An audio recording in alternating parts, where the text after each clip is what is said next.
Allez-vous-en. Allez-vous-en. Vous entendez? Qu'est-ce que vous voulez?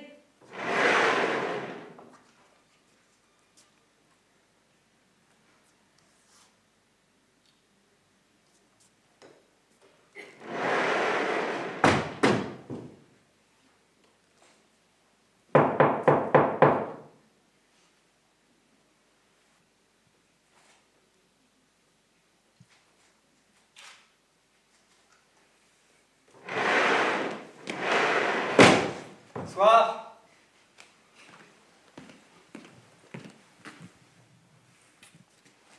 Devine ce qui est arrivé pendant la patrouille.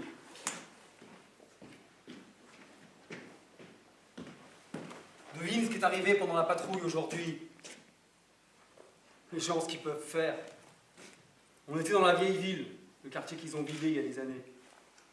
Ça arrive que de la racaille se cache par là. On a vu une vieille femme qui marchait dans la rue devant nous. J'ai dit au chauffeur de ralentir. Devine ce qu'elle portait. Ça va?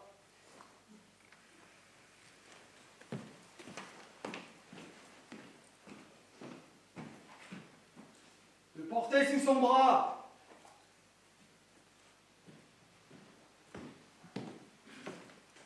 Tableau.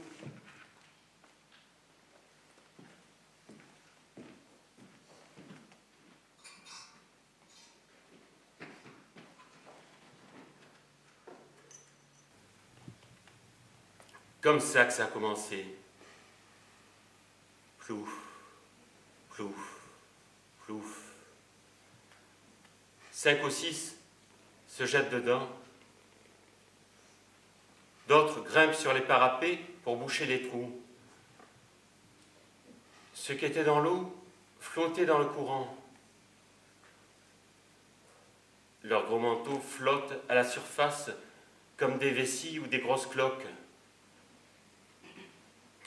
Quand je suis arrivé au travail, c'était déjà arrivé jusque-là, c'était fermé. C'est sur le visage que ça se voit. Ont tous sauté.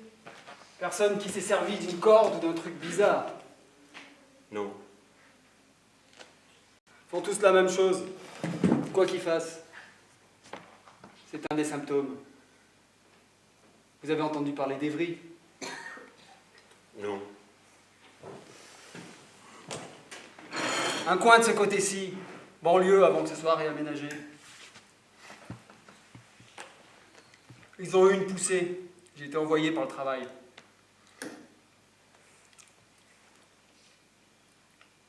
Ils marchaient le long des rues avec un couteau à la main, comme ça, la pointe en l'air. Par centaines, allaient et venaient, les rues étaient bondées. Comme des somnambules qui tiendraient une bougie.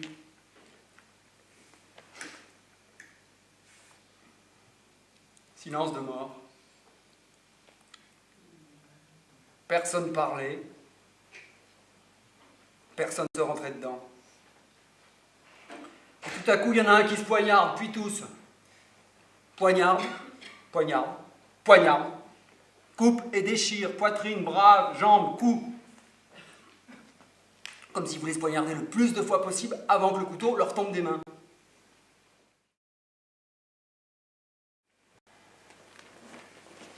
Ça fait loin pour venir ici, pourquoi? Quand je suis rentré à la maison, ma femme était partie. Je ne savais pas si elle s'était tuée, aurait pu être sur le pont quand j'ai traversé. Chercher pour voir si elle n'avait pas laissé un mot. Pas pris longtemps. Là-bas, c'est comme ici. Même décor.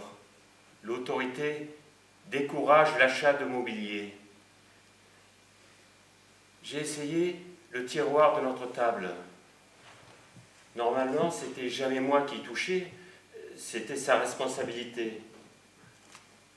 Il était coincé, tiré, C'est venu d'un coup la glissière qui avait du jeu. Elle avait calé avec un bout de carton. Je l'ai déroulé. C'était une photo. Mais interdit, ça! Toutes les affaires personnelles détruites quand ils ont aboli le passé. Ça avait dû se perdre dans le tiroir. Elle, faut ranger ça.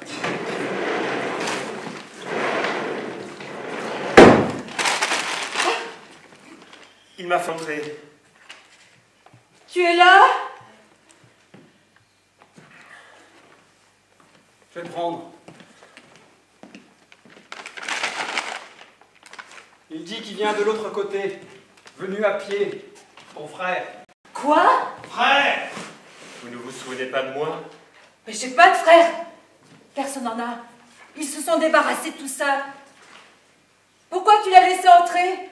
Qu'est-ce que vous voulez? Vous ne pouvez pas entrer comme ça dans une maison et dire que vous êtes un frère? Qu'est-ce que vous cherchez? Vous n'avez toujours pas dit pourquoi vous êtes venu. Je m'en fous de pourquoi il est venu. Débarrasse-toi de lui.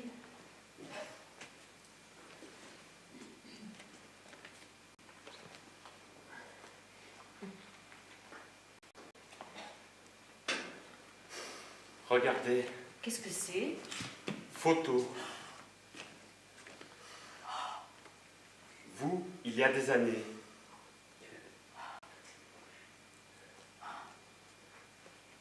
Je suis venu pour vous la donner.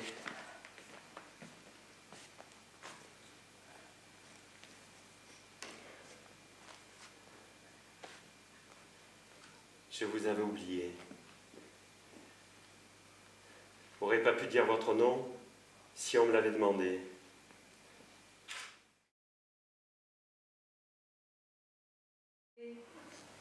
Je savais que le docteur Odedo te tuerait.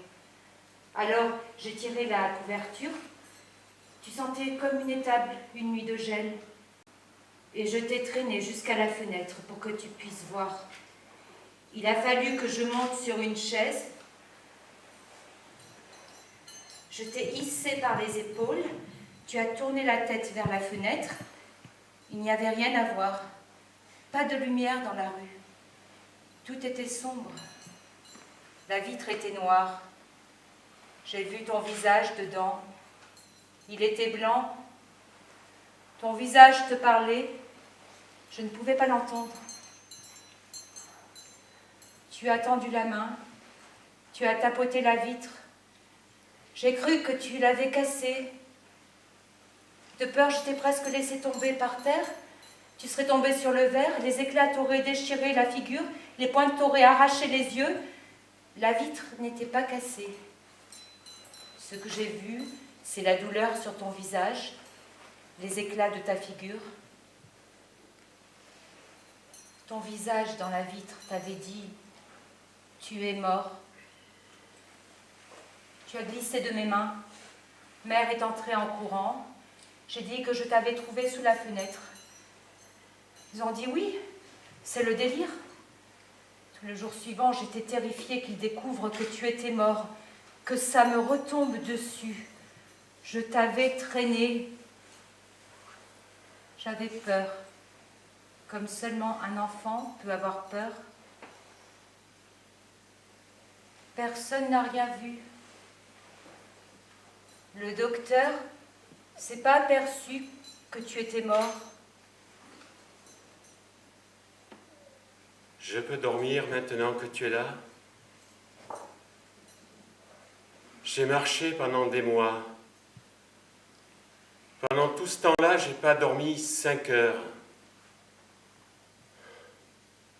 Je dormais comme un chien, avec un œil ouvert.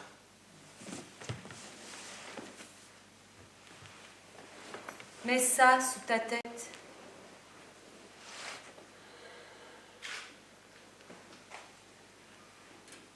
Tu es ma sœur. Je me souviens de mon visage dans la fenêtre.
Debout, sale tas de boue! Ouah.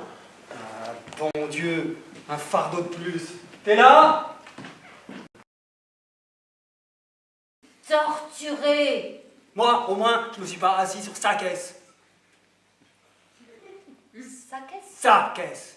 La caisse de qui? Ça me dérange pas. Qui s'assoit sur ma caisse? Ta caisse? Saloperie de petit Ah, voleur. maintenant, c'est au tour de ton frère. Mais c'est pas mon frère! Elle s'est assise sur sa caisse alors que le pauvre vieux était attaché et qu'il pouvait même J'ai pas... cru que vous m'aviez donné la caisse alors. Ta gueule! Je vous la rends. Prenez-la. Ta gueule! Tu lui as donné la caisse et maintenant tu vas la voler? Je sais le bruit que fait une chaise quand on la fait racler. Les chaussures étaient au milieu! Robinet, robinet! Robinet. Caillon!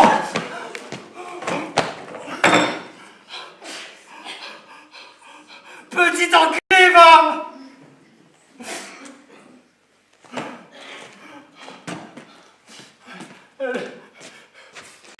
Elle amène des caisses à la maison et... Comme si ça suffisait pas, elle se tue.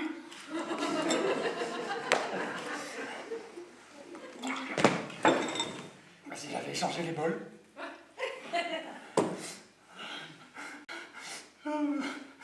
Elle se venge parce que je me suis assis sur sa chaise. Appuyez! Appuyez! Salope!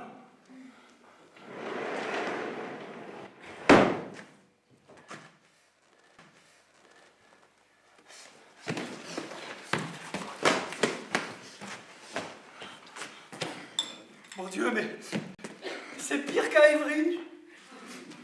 Va te faire foutre!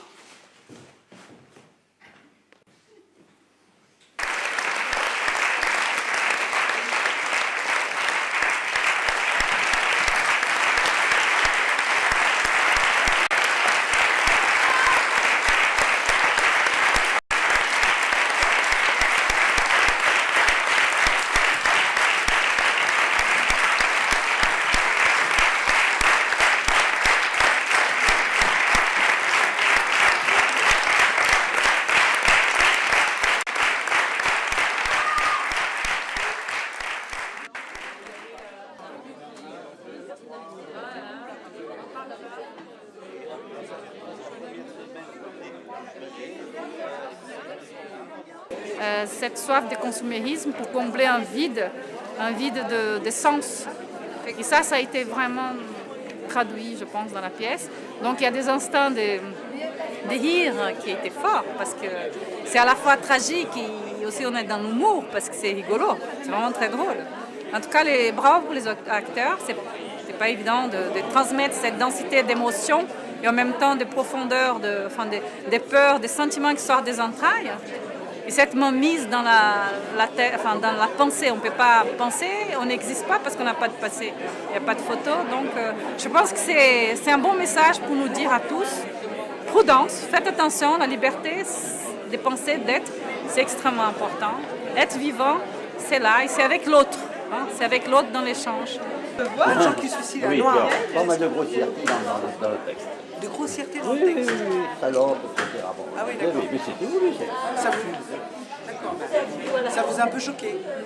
Oh, je l'ai vu d'autres. Vous en avez vu Bon, d'autres. entre autres, trois personnes qui disputent la même chaise, vous voyez, c'est Ah oui, ouais, ouais. ceux qui se disputent, qui se l'arrachent.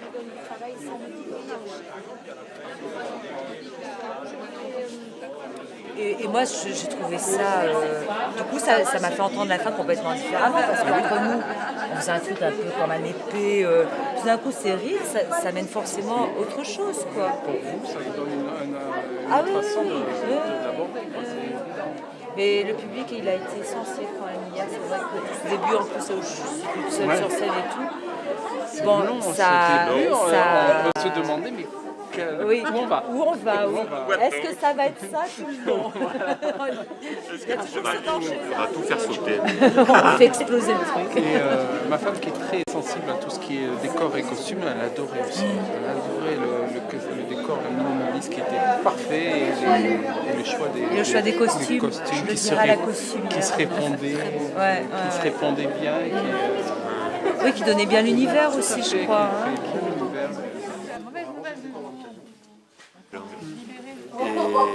Encore une fois, dans Parler Village, on parle toujours de diversité, mais je trouve que là aussi, il y a une diversité dans le public. Il y a une diversité de réactions que permet cet auteur-là. En général, nous, c'est des auteurs qu'on essaie comme Thomas Bernhard, comme Heiner Müller, qui essaient de provoquer aussi l'apprentissage du spectateur, de son regard, quoi, qu'il essaie de vraiment construire quelque chose instinctivement, pas intellectuellement. Il y a une mise en abîme du tragique par l'absurde, donc on passe du rire, en même temps on se dit mais c'est terrible en même temps ce qui se passe sous nos yeux, et on ne peut pas s'empêcher de rire parce que malgré que ce soit 2077, malgré que ce soit des gens d'un autre temps, ils sont tellement semblables à nous, quoi. Il y a tellement peu de différence entre ce monde-là et le nôtre que voilà, je crois que les gens cogitent aussi là-dessus et ça fait peur. C'est l'image de l'homme, quoi, qui est par terre, quoi. Et ça fait rire. Et en fait, là, c'est quelque part dans la pièce, à certains moments, c'est l'humanité qui est par terre, quoi.